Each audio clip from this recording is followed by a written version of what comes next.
Ohtani canceled the flight 20 minutes before departure. The bags were already loaded. That is the detail that makes this story impossible to dismiss as routine. Not the cancellation itself. Cancellations happen in baseball, for reasons that range from the mundane to the significant, and the machinery of a major league roster absorbs them without breaking stride. But the bags were already loaded. The travel party was already assembled. The plane that was supposed to carry the Los Angeles Dodgers to New York was sitting on the tarmac in the particular state of readiness that precedes departure, engines warming, crew positioned, the organized momentum of a team in transit already in motion. And then something happened. And 20 minutes before wheels up, Shohei Ohtani was no longer on the flight. Not delayed. Not pulled aside for a conversation that would resolve quickly and send him up the stairs with the rest of the team. Gone. From the manifest. From the gate. From the travel party that continued to New York without him, while the reason for his absence moved through the organization like a current that nobody wanted to name out loud. 20 minutes. In baseball, 20 minutes before departure is not a window for new information. It is not the moment when conversations about significant decisions are supposed to begin. It is the moment when everything has already been decided and the only remaining task is the physical act of moving from one city to another. Someone had waited until that window to deliver information that changed everything. And Ohtani, when he received it, said 5 words that ended the conversation immediately. If that's true, I won't play. The unprecedented issue did not arrive without warning. That is the harder truth underneath the dramatic surface of what happened at the airport. The cancellation, the 20-minute window, the loaded bags, the plane that left without its most important passenger, was the visible eruption of something that had been building beneath the surface for longer than one day. Longer, probably, than most people inside the organization wanted to acknowledge publicly. There had been conversations. The kind that happen in the spaces between official communications, in the language of athletic organizations that have learned how to discuss significant problems without ever saying the significant thing directly. There had been decisions made and then revisited. There had been information that existed in one part of the organization that had not fully reached another part of the organization in the timeframe that it should have. And there had been, at the center of all of it, a matter involving Ohtani's situation, his body, his role, his availability, that had been handled in a way that left a gap between what he had been told and what was actually true. The gap had been manageable, for a time, while it remained small. It had not remained small. And by the time it reached Ohtani, by the time the information arrived in the form that made those 5 words the only possible response, the gap had become something that 20 minutes before a flight to New York could not contain. Dave Roberts found out the way managers find out about things they should have been told earlier. Too late, and from the wrong direction. He was not the first person Ohtani spoke to after receiving the information. He was not the person who delivered the information. He was not, in the architecture of what happened in those 20 minutes, positioned anywhere near the center of the event. He was on the periphery of it, a manager whose player had just made a decision that the manager had not been consulted about, responding to a situation that had developed outside the channels that he was supposed to be part of. When he reached Ohtani, the conversation was not long. It did not need to be long. The 5 words had already established the terms. If that's true, I won't play. Roberts had heard them secondhand before he heard them directly, and by the time he was standing in front of the man who had said them, he already understood that this was not a negotiation. This was not a moment for the kind of careful managerial language that he has learned over years of navigating between players and organizations and the complicated space where those two things meet. This was a moment that required something different. Roberts bowed his head. Not metaphorically. Not in the loose figurative sense that sports language sometimes uses to indicate deference or acknowledgement. He bowed his head. Physically. In the direct, unambiguous way that the gesture carries its meaning without requiring interpretation. He apologized. To Shohei Ohtani. 20 minutes before a flight to New York. In the particular quiet of an airport space that had become, without anyone planning for it, the location of one of the most significant exchanges of the Dodgers season. Roberts is not a man who apologizes easily. That is not a criticism, it is simply an accurate description of how he carries himself in the difficult moments that his role requires him to navigate. He is measured. He is considered. He does not perform accountability, he practices it, quietly and without drama, in the way that people who take responsibility seriously tend to do it. Which is why the bow meant something. Which is why the apology, when it reached the people who heard about it in the hours that followed, landed with a weight that a statement or a press release or any official communication could not have carried. Roberts had known, or should have known, that something was wrong earlier than he did. The system that was supposed to keep him informed had failed. And whether or not the failure was his directly, the person standing in front of him was his player, and the impact of that failure had landed on that player in the worst possible window. He bowed his head. And the plane left without Ohtani on it. The GM's announcement came hours later. By then, the story had already begun moving through the channels that sports information moves through when something significant happens and the official version is still being prepared. The absence from the flight manifest. The departure of the team without their two-way star. The fragments of information that circulate in the space between what happened and what is officially confirmed, these things had already generated the particular energy that precedes a major announcement. When the announcement came, it confirmed what the fragments had been suggesting. 50 days.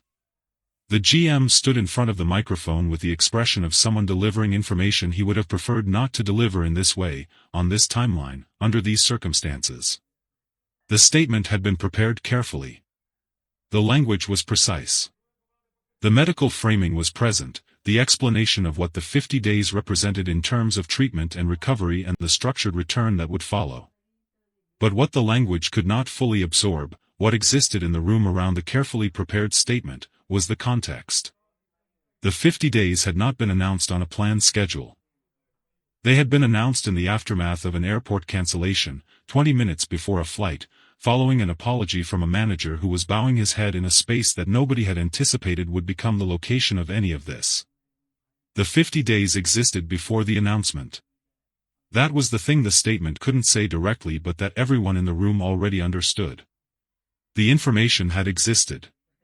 The timeline had been known, or developing, or at minimum suspected, in the medical and organizational conversations that had been happening in the days before the airport. And the gap between when that information crystallized internally and when it reached Ohtani, the gap that produced those 5 words, that produced Roberts' apology, that produced the loaded bags and the canceled flight and the plane that went to New York without him. That gap was the real story. If that's true, I won't play. Let's stay with those words for a moment.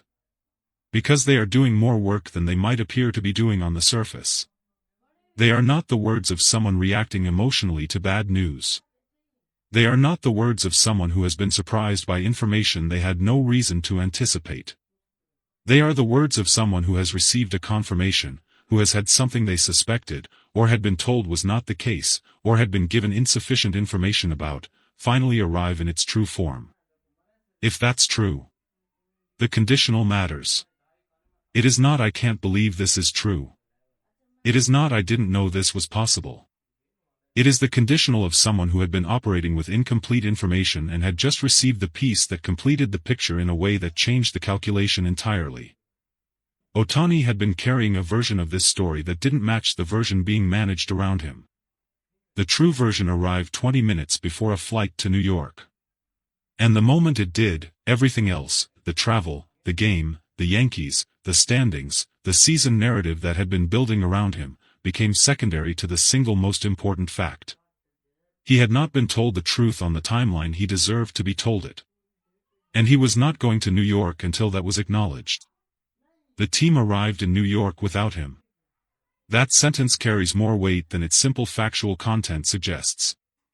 The Dodgers traveling to face the Yankees without Shohei Ohtani is not merely a roster matter. It is not simply a question of lineup construction and pitching plans and how Roberts would manage the absence of his most valuable and most complicated asset. It is a statement about what had happened in the hours before departure, a physical manifestation, visible to anyone who was paying attention to the travel party, that something significant had broken down. The players who made that flight knew it. The coaching staff knew it. The people within the organization who had been part of the conversations that led to the gap between what Ohtani had been told and what was true, knew it in the particular way that people know things when the consequences of an error have become impossible to contain. The Yankees knew it by the time the Dodgers arrived. Everyone knew it. Because in baseball, when the most important player on the most scrutinized team in the sport does not get on a plane 20 minutes before departure, and when the manager of that team bows his head and apologizes before the plane leaves, it does not stay private for long. The 50 days will pass. They will pass in the way that all recovery timelines pass, sometimes faster than expected, sometimes slower, always with the particular texture of waiting that athletes and teams experience differently than the people observing from outside. There will be updates. There will be carefully worded progress reports.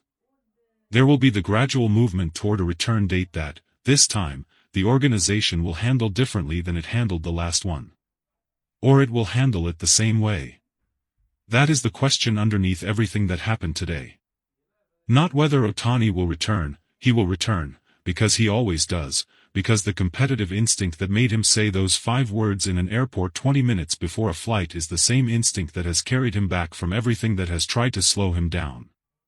The question is whether the people around him have understood what today was actually about. Not the 50 days. Not the medical timeline. Not even the cancelled flight or the loaded bags or the plane that went to New York without its most important passenger. What today was about was a gap. Between what Ohtani was told and what was true. Between the timeline the organization was managing and the timeline Ohtani deserved to be part of.